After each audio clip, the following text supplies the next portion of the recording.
What if the most reviled name in Western memory is the key to a door no one wanted to admit existed?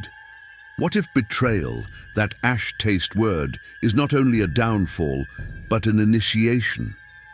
This is the dark corridor of the Gospel of Judas, a forbidden text that recasts a villain as confidant, a kiss as a cipher, and a death as a doorway. Tonight, we step into the shadow between history and myth, between the ink that was erased and the page that refused to die. Before the text resurfaced, before its paper-thin leaves flirted with dust and oblivion, there was only a whisper recorded by an early church father.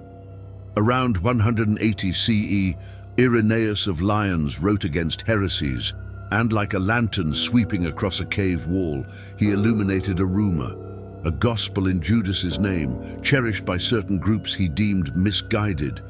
He didn't preserve the text, only the warning, a name, a category, heresy. Those who love forbidden things took note, even as the centuries sealed the tomb of that rumor with silence. Centuries later, 20 of them, the rumor grew a body of papyrus. In the 1970s, near the desert cliffs of Middle Egypt, probably not far from Minya, peasants or prospectors pried a bundle from the ground, a leather-bound codex, brittle, brown-black, and astonishingly intact. It passed through hands that did not know what they held, then through hands that knew too well. Dealers in quiet rooms, a vault, a freezer, glue that burned like treachery into fibers older than empires. Pages separated, pages lost, a book taken apart to be worth more as pieces than as a whole. A second betrayal layered on the first. At last, an art dealer, Frieder Tchacos Nussberger, acquired the decaying relic and, whether moved by conscience or caution, placed it under the care of a foundation committed to conservation. Scholars arrived with the patience of surgeons. Under magnification and whispered air, a codex was coaxed back into coherence. Carbon tests suggested a 3rd or 4th century Coptic translation of a Greek original likely composed in the mid-2nd century, exactly the era when Irenaeus had complained. The old whisper exhaled into speech. When National Geographic published the Gospel of Judas in 2006, it sounded like thunder in a museum. Jesus speaking privately to Judas, Jesus laughing at the misunderstandings of the other disciples, a cosmology glimmering with Gnostic motifs, emanations and rulers, archons in their clockwork, a hidden realm of light above the maker of this flawed world. Judas is told a secret.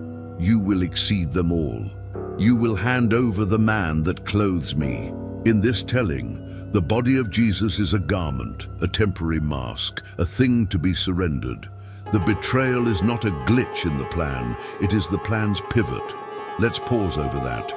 In the canonical story, betrayal is treason for silver, treason for fear, treason for the kind of human weakness that leaves a stain. In this apocryphal telling, betrayal becomes a ritual gesture in a cosmic drama. Judas is not a snake in the garden, but a key in the lock. He is shown a star that marks his fate.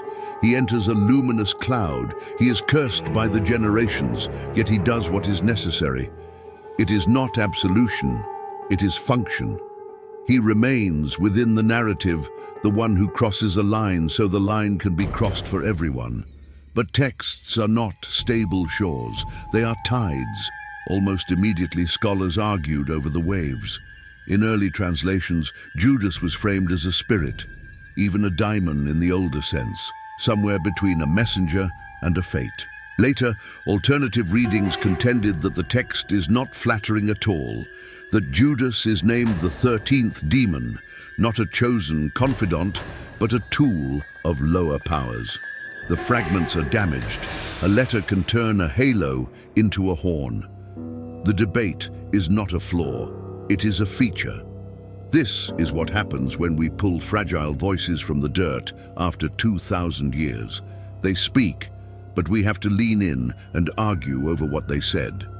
And the Gospel of Judas speaks in the idiom of Gnosis, not church. In many Gnostic systems, the visible universe is an elegant mistake, a prison made of beauty. The true God is distant, silent, light beyond light. The gods we meet, the makers, the rulers, the archons, are administrators of a limited regime. Salvation is not paid for, it is wakening to a reality underneath reality. The Gospel of Judas inserts Judas into that map. He is the one who facilitates the shedding of the garment, the transition from the showroom of the world to the backstage of the real. It is theology as stagecraft, ritual as secret rehearsal. To understand how this idea grew, slip backward into that 2nd century. The Jesus movement fractured into experiments. Some clung to the developing orthodoxy, one God, one creation, one Messiah making sense of Israel's story. Others shaped the nascent myths into esoteric diagrams, emanations from a source named Barbelo, rulers with names that sound like storms, a redeemer who laughs because he knows the scenery is painted. In that world, the identity of Judas could be tested like a coin. Is he a betrayer who thwarts the plan, or an agent who makes the plan possible? The answer is a mirror that reveals the viewer. Orthodox tradition needs him dark to heighten the drama of faithfulness. Gnostic tradition can afford to make him a paradox, because paradox is its ink. But let's leave theory for a moment and tell a story the way stories were told. At night, in a room warm with breath. It is the last meal. The table is heavy with simple food. A name is spoken. One of you will hand me over. Even in the canonical memory, Jesus knows who will do it and tells him to do it swiftly. In the Gospel of Judas, we imagine that knowledge sharpened, turned private, a secret shared in the margins of the room. A whisper. You and only you will understand what must happen. On the Mount of Olives, a torch's light licks the bark of trees. Soldiers approach. A kiss is given, the most intimate form of greeting inverted into a sign. It is a dramatic corruption of intimacy. It is also a deliberate choice. You can hate that choice. The Gospel of Judas asks you to look at it for a second longer than is comfortable. The visual history amplifies that unease. In Giotto's fresco, The Kiss of Judas, the moment is painted with terrifying calm. Two faces closing, eyes locked in the amber of betrayal. In Caravaggio's shadowed Taking of Christ, Judas's grasp is raw, almost needy, as soldiers in steel flood the frame. Leonardo's Last Supper stuns with geometry, hands spread, shock rippling outward from a center that knows everything already. The betrayer becomes a movable symbol in each composition, sometimes monstrous, sometimes human, sometimes necessary as a foil so the light of forgiveness can be seen.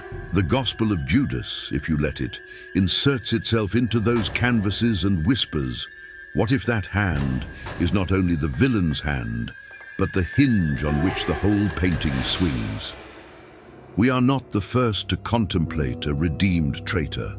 Borges played with it in 3 versions of Judas, spinning theoretical theologies like spider silk. Philosophers have used Judas as a thought experiment to test the paradox of divine foreknowledge and human freedom. Psychologists read Judas as the shadow, the expelled part that, denied, becomes destiny. René Girard, thinking about scapegoats, taught that communities stabilize themselves by projecting violence onto a victim to restore order. With the Gospel of Judas in mind, the logic turns inside out. Perhaps the scapegoat agrees to be scapegoated to reveal the mechanism.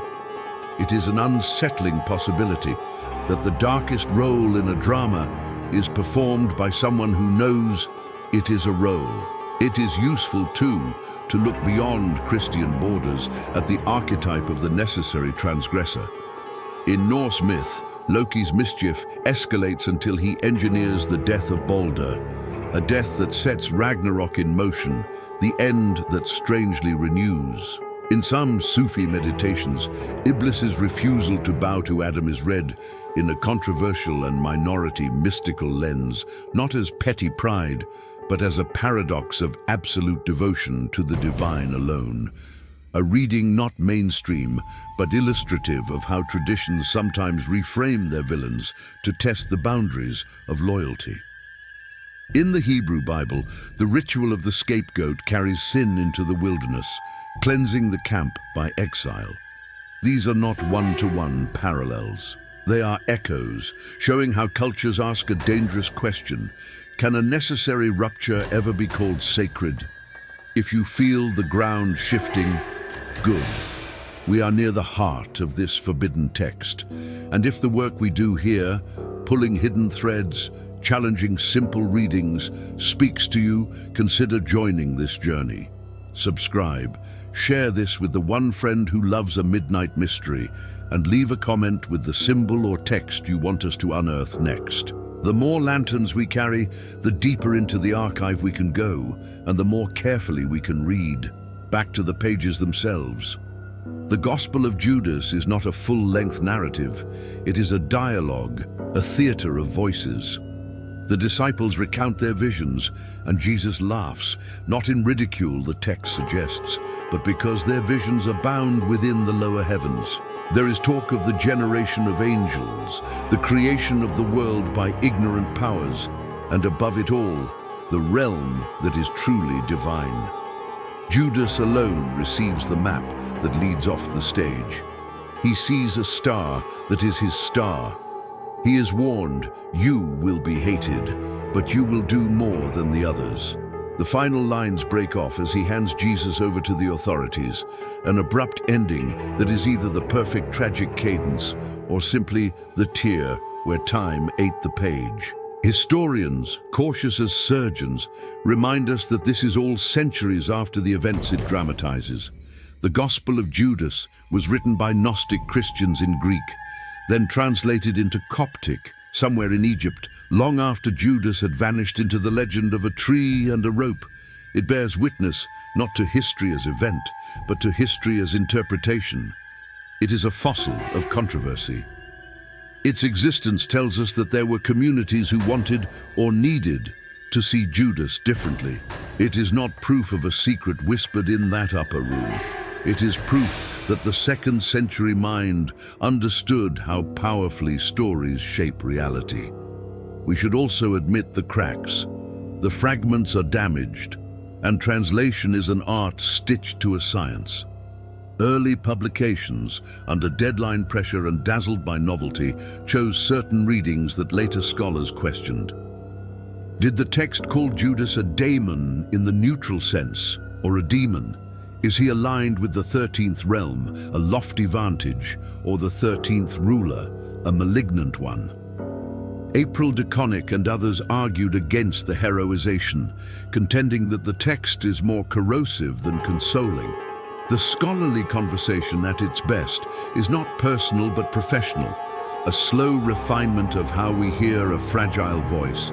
The takeaway for us in this dark room together is humility. A forbidden text rarely resolves into one meaning. It returns the reader to the crime scene with new light, and every angle reveals a different silhouette. Think of the Codex itself as an allegory, mishandled, nearly destroyed, glued and unglued like a kidnapped thing, and then, at last, sheltered. The Codex Tchacos became a mirror of its own subject. Betrayed, then redeemed, then asked to testify about what it had seen. After conservation, it was published, debated, and eventually repatriated to Egypt, a papyrus pilgrim completing a circuit between earth and glass. In museums, visitors file by and stare into a fragment, as if looking for the breath of a man condemned by history to be nothing but a motive. That is another reason why this matters. Our archives carry not just answers, but the shape of questions we have been asking for 2,000 years. What does this do to Judas in the modern mind? Artists and writers keep testing him like a ringing glass. Novels imagine his motives. Painters turn him from caricature into a complicated face. Musicians lift his name as a provocation. Judas as emblem of betrayal in songs that feel like prayers screamed into a mic. And in the background, the Gnostic grammar hums everywhere in our popular imagination. A world that is a simulation, a body that is a suit, a truth behind the curtain that only a few dare to see. Films riff on it without citing it. The Matrix, for instance, is saturated in Gnostic mood, a false world, red pills as Gnosis, agents as archons. In that atmosphere, the Gospel of Judas does not feel strange. It feels like the missing footnote to a culture already steeped in the idea that reality has a second layer waiting to be hacked. And yet, in the churches and the galleries where Leonardo's table is invoked and the bread is broken, Judas remains the warning. The coins, the kiss, the remorse, a triptych of caution. The Gospel of Judas does not erase that. It is not a charm to sanctify the worst in us. It is rather a lens asking if the categories of hero and villain are always as tidy as we need them to be. Sometimes a culture needs a Judas to stabilize itself. Sometimes a culture dares to imagine what it would mean to let him explain himself. Both impulses are human. Both carry risks. Underneath the theology and the theater lies a psychological reading profound and simple. What we expel returns to rule us. The shadow, denied, leaks into our choices.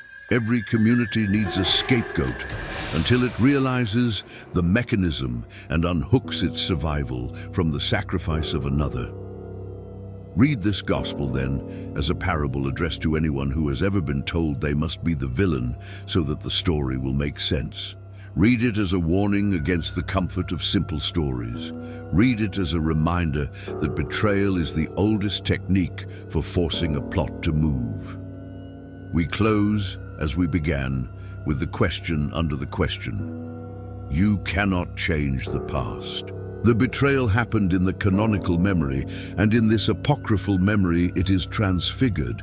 But the act, the handing over, stands. What you can change is how you hold it, whether you allow a forbidden page to complicate your certainty, or whether you shut the cover and prefer a cleaner legend. There is no proselytizing here, no insistence that you abandon one gospel for another. Only an invitation to see how fiercely humans fight over meaning and how fragile, how miraculous it is that something written in a hand now dust can still argue with you across 2 millennia. Imagine the desert at night where the Codex slept. A wind moves. The stars are like nails pinning the sky to its frame. Far below, a bundle of pages doesn't know it will be found. When the light finally reaches it, sunlight on sand, starlight in an archive, it speaks, and the word it says is betrayal. Then softly it says another word, necessity. Between those two, a gospel. Between those two, a mirror held up to all of us, asking what part we play when the story we inhabit demands a sacrifice and calls it holy.